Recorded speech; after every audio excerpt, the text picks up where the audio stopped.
Question number 1, जिन विद्यालयों में समेकित शिक्षा दी जाती है उसके शिक्षकों को किस क्षेत्र विशेष में प्रशिक्षण करना चाहिए? विशेष आवश्यकता वाले बच्चों की पहचान और शिक्षण में। परिवार एक साधन है अनौपचारिक शिक्षा का।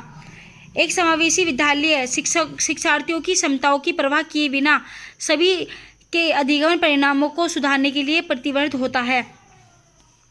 एक समावेशी विद्यालय के अतिरिक्त निम्नलिखित सभी प्रश्नों पर मनन करता है कि क्या हम विशेष बालक को बेहतर देखभाल उपलब्ध कराने के लिए उसी तरीकों से उन्हें सामान्य से अलग करते हैं? एक समावेशी विद्यालय, क्या हम विशेष बालक को बेहतर देखभाल उपलब्ध कराने के लिए उचित तरीकों से उन्हें सामान्य से अलग कर सकते हैं के अतिरिक्त निम्नलिखित सभी प्रश्नों पर मनन करता है। नेगेटिव पूछा है इसमें। समावेशी शिक्षा कक्षा में विविधता का उत्सव मनाती है। समावेशी शिक्षा उस विद्यालय शिक्षा व्यवस्था की ओर संकेत करती है जो उनकी शारीरिक, बौद्धिक, सामाजिक, भाषिक व अन्य विभिन्न योग्यता स्थितियों को ध्यान में रखे बगैर सभी बच्चों को शामिल करती है। समावेशी शिक्षा का तात्पर्य सबको से है, समाविष्ट करने से। समावेशी शिक्षा का तात्पर्य सबको समाविष्ट करने से है। समावेशी शिक्षा के अंतर्गत सभी विषय शैक्षणिक आवश्यकता वाले विद्यार्थियों को विद्यालय में प्रवेश करने के लिए कोई प्रक्रिया नहीं होनी चाहिए। समावेशी शिक्षा। क्वेश्चन नंबर 9, सफल समावेशन को निम्नलिखित की आवश्यकता होती है सिवाय पृथक्करण के। पृथक्करण की आवश्यकता नहीं होती। अभिभावकों की भागीदारी इसकी भी होती है। क्षमता संवर्धन इसकी भी होती है। संवेदनशील बनाना इसकी भी, पृथक्करण की नहीं होती। क्वेश्चन नंबर 10, समावेशी कक्षा में निम्नलिखित में से सबसे कम महत्वपूर्ण क्या है? कोर्स को पूरा करने के लिए शिक्षकों द्वारा अधिक प्रयास, ये सबसे कम महत्वपूर्ण है। समावेशी शिक्षा में शिक्षक की सबसे कम महत्वपूर्ण विशेषता कौन सी है? शिक्षक का सामाजिक आर्थिक स्तर, ये सबसे कम महत्वपूर्ण है।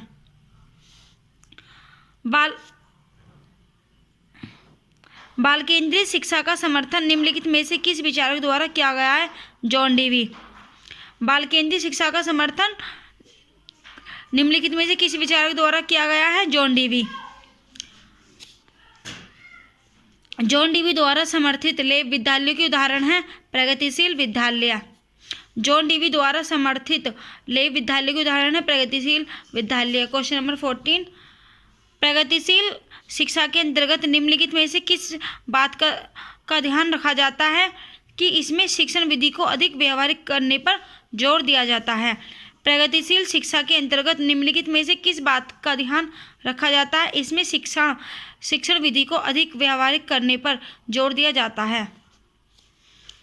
क्वेश्चन नंबर 15, प्रगतिशील शिक्षा के अंतर्गत बालक के आत्मानुशासन के विकास के लिए किस बात पर जोर दिया जाना चाहिए कि बालकों में उत्तरदायित्व की भावना के विकास पर? प्रगतिशील शिक्षा के अंतर्गत बालक में आत्मानुशासन के विकास के लिए किस बात पर जोर दिया जाना चाहिए कि बालकों में उत्तरदायित्व की भावना के विकास पर? क्वेश्चन नंबर 16, बाल केंद्रित शिक्षा द्वारा निम्नलिखित में से क्या संभव नहीं हो सकता? नेगेटिव पूछा है कि प्रत्येक बालक पर पृथक रूप से ध्यान नहीं दिया जाना। बाल केंद्रीय शिक्षा द्वारा निम्नलिखित में से क्या संभव नहीं हो सका कि प्रत्येक बालक पर पृथक रूप से ध्यान नहीं दिया जाना। क्वेश्चन नंबर 17, बाल केंद्रीय शिक्षण विधि का उद्देश्य होता है छात्रों में मुक्त ढंग से सीखने की योग्यता का विकास करना, छात्रों में स्वतंत्र कौशलों का विकास करना, छात्रों में आत्मनिर्भरता का विकास करना, सभी। क्वेश्चन नंबर 18, शिक्षा तभी सार्थक होगी जब वह छात्र केंद्रित हो। शिक्षा तभी सार्थक होगी जब वह छात्र केंद्रित हो। क्वेश्चन नंबर 19, छात्र केंद्रित शिक्षण का आशय है शिक्षण में छात्रों का पूर्ण सहयोग लेना। छात्र केंद्रित शिक्षा का आशय है कि शिक्षण में छात्रों का पूर्ण सहयोग लेना। शिक्षा में दंड की मुख्य हानि है। क्वेश्चन नंबर 20, शिक्षा में दंड की मुख्य हानि है कि इससे विद्यार्थियों में अरुचिकर भावनाओं की उत्पत्ति होती है। शिक्षा में दंड की मुख्य हानि है कि इससे विद्यार्थियों में अरुचिकर भावनाओं की उत्पत्ति होती है। क्वेश्चन नंबर 21, शिक्षा की पाठ्यचर्या बदलती रहनी चाहिए क्योंकि समाज की आवश्यकताएं बदलती रहती हैं, इसलिए शिक्षा की पाठ्यचर्या बदलती रहनी चाहिए क्योंकि समाज की आवश्यकताएं बदलती रहती हैं। क्वेश्चन नंबर 22, बाल केंद्रित शिक्षा निम्नांकित शिक्षा दर्शन की देन है प्राकृतिकवाद की। बाल केंद्रित शिक्षा निम्नांकित शिक्षा दर्शन की देन है किसकी? प्राकृतिकवाद की। क्वेश्चन नंबर 23, विद्यालयों में बाल केंद्रित शिक्षा की व्यवस्था कितने वर्षों के लिए होती है? 5 से 10 वर्ष के बालकों के लिए। विद्यालयों में बाल केंद्रित शिक्षा की व्यवस्था कितने वर्षों के लिए होती है? 5 से 10 वर्ष तक के बालकों के लिए।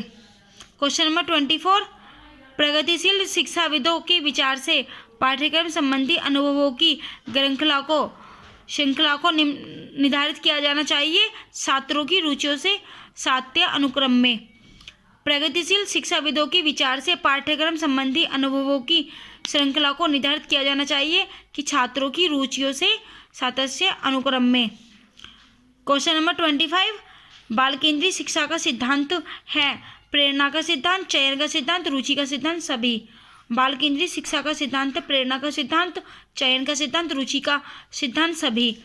क्वेश्चन नंबर 26, प्रगतिशील शिक्षा का उद्देश्य है कि बालक का विकास। प्रगतिशील शिक्षा का उद्देश्य क्या है? बालक का विकास या बालक का स्वयं विकास। क्वेश्चन नंबर 27, प्रगतिशील शिक्षा के अंतर्गत ऐसे वातावरण का निर्माण किया जाता है जिसमें बालक का हो सके सामाजिक विकास। प्रगतिशील शिक्षा के अंतर्गत ऐसे वातावरण का निर्माण किया जाता है कि जिसमें बालक का हो सके सामाजिक विकास।